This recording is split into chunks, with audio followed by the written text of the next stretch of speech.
ஆண்டவராகிய இயேசு கிறிஸ்துவின் நாமத்தில் வாழ்த்துக்கள். இந்த நாளிலும் தீத்து நிருபத்தினுடைய முன்னுரையை நாம் கற்றுக்கொள்ளப் போகிறோம். இதனுடைய ஆசிரியர் பவுல் கிபி 63 இதை எழுதினார். அதிகாரங்கள் 3 அதிகாரங்கள் காணப்படுகின்றன. 46 வசனங்களை கொண்டதாக இது காணப்படுகிறது.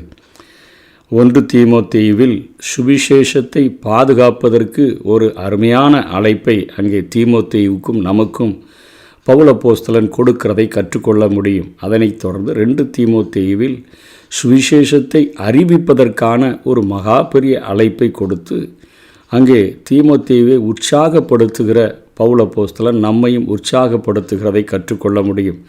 தீத்துவில் சுவிசேஷத்தை நடைமுறைப்படுத்துகிறதற்கான ஒரு அழைப்பை கொடுப்பதை பார்க்க முடியும். இந்த 1 தீமோத்தேயு, 2 தீமோத்தேயு, தீத்து இந்த நிருபங்களில்தான் கிருபையும் இரக்கமும் சமாதானமும் உண்டாவதாக என்று பவுல் எழுதியிருக்கிறார். அதாவது தேவனுடைய ஊழியத்தை நிறைவேற்றுகிறதற்கு நமக்கு கிருபை சமாதானம், அதோடு கூட தேவனுடைய இரக்கம் வேண்டும் என்பதற்காக அதனை இணைத்து எழுதுகிறதை நாம் பார்க்க முடியும். இங்கே உப்புகளும் விளக்குகளுமாக விசுவாசிகளாகிய நாம் ஒவ்வொருவரும் விளங்க வேண்டும் என்கிற காரியங்கள் வலியுறுத்தப்படுகின்றன. இன்றைக்கு உப்பின் தன்மை பார்வையில் அல்ல, அனுபவத்தால் அது மதிப்பிடப்படக்கூடியதாக காணப்படுகிறது. பார்ப்பதற்கு உப்பாக இருந்தாலும் கூட நாம் அதை நாக்கிலே வைத்து சுவைத்து பார்க்கும் பொழுது சாரமின்றி அது இருக்கும் என்று சொன்னால் அது உப்பல்ல, அது குப்பையிலே கொட்டப்பட வேண்டிய ஒன்றாக அது காணப்படுகிறது.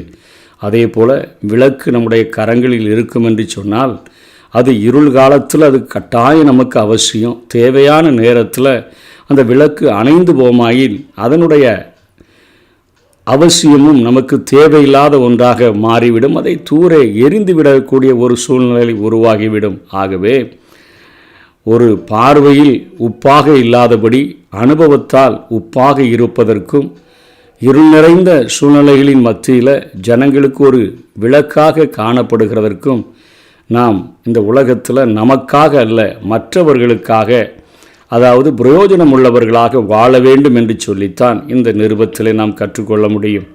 கிபி 63 ரோம சிறையிலிருந்து குற்றம் நிரூபிக்கப்படாததினால கொஞ்ச காலம் விடுதலை பெற்ற அந்த பவுல் அப்போஸ்தலன் எபேசு சபைக்கு செல்லும்பொழுது தீமோத்தேயுவை அங்கே அந்த எபேசு சபையினுடைய பொறுப்பாக அவர் விட்டுவிட்டு அங்கே இருந்து மக்கோதனியா சென்று அங்கிருந்து 1 தீமோத்தேயு நிருபத்தை அவர் எழுதினார். பின்பாக கிரேத்தா தீவுக்கு பயணித்த பவுல் அங்குள்ள சபைகளை கண்காணித்து ஒழுங்குபடுத்துகிறதற்காக தீத்துவை அங்கே கிரேத்தா தீவிலே அவர் விட்டு வந்தார். அதனைத் தொடர்ந்து அங்கிருந்து அவர் அகாயாவினுடைய நிக்கோபோலி சென்றார். அதை தீத்து 3:12 பார்க்கிறோம்.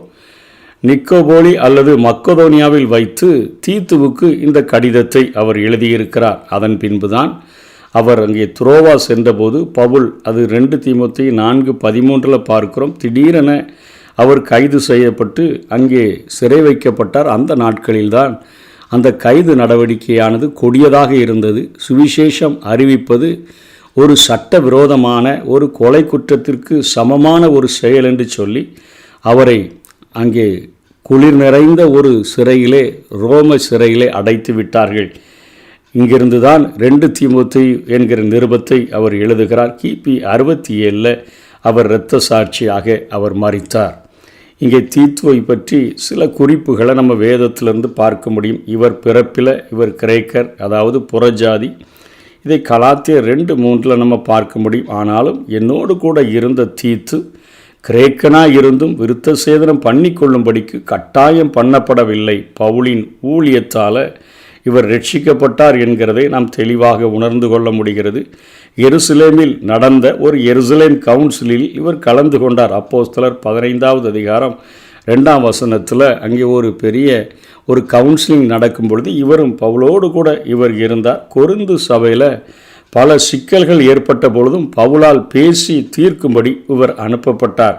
பவுலுடன் 3வது மிஷினரி பயணத்தில் உடன் இருந்தார். கொரிந்துவின் உதவித்தொகை சேகரிக்கும் பணியிலும் இவர் பவுலினால் ஈடுபடுத்தப்பட்டார்.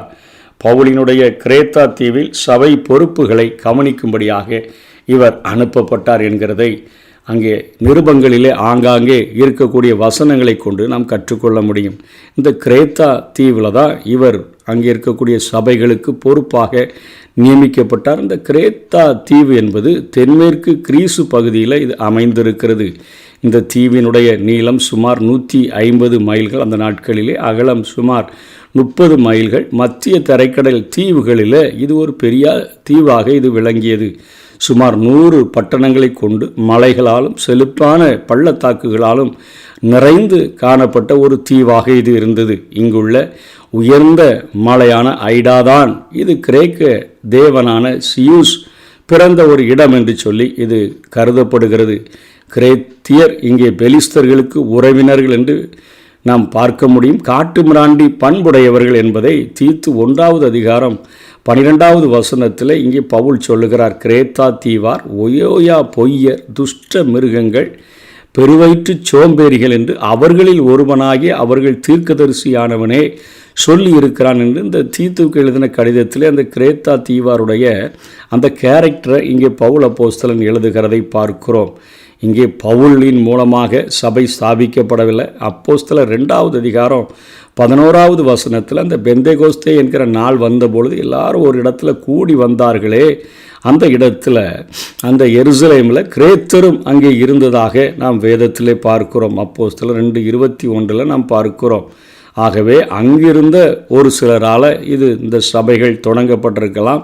ஆனால் பவுலின் மூலமாக இங்கே கிரேத்தா தீவுக்கு பொறுப்பாக தீத்து நியமிக்கப்படுகிறார். இந்த நூலில் இயேசு கிறிஸ்து மகா தேவன் என்று குறிப்பிடப்படுகிறார். இந்நூலில் மூப்பரினுடைய தகுதிகள் எப்படி இருக்கணும் அப்படின்னு சொல்லி 1வது அதிகாரம் 5-9 வரை இங்கே சொல்லுகிறார். அனைத்து வயதினருக்கான அறிவுரைகளை 2வது அதிகாரம் 8 வசனங்கள் வரையிலும், அரசாங்கத்துடனான அணுகுமுறையை 3வது அதிகாரத்திலும் இங்கே பவுல் அப்போஸ்தலன் இங்கே கட்டளையிட்டு பேசுகிறார்.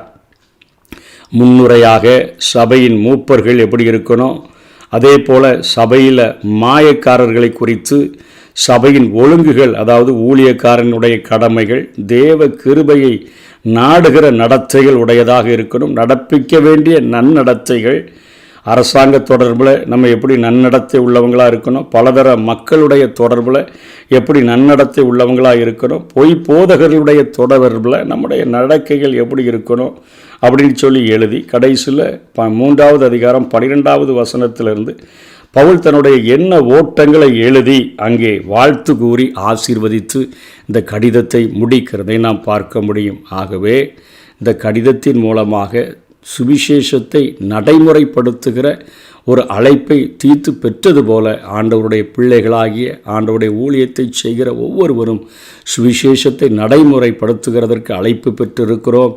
ஒரு உப்பாக வாழும்படியாக, ஒரு விளக்காக வாழும்படியாக, நான் அநேகருடைய வாழ்க்கையில் சாரமேற்றுகிறவனாக, இருள் நிறைந்த உலகத்தில் வாழ்கிற மக்கள் மத்தியில் ஒரு விளக்காக வெளிச்சமாக இருந்து என் வாழ்க்கை ஆண்டவருக்கென்று பயன்பட வேண்டும் என்று சொல்லி பிரயாசப்படுவோம். கர்த்தர் தாமே நம்மை ஆசீர்வதிப்பாராக. ஆமென்.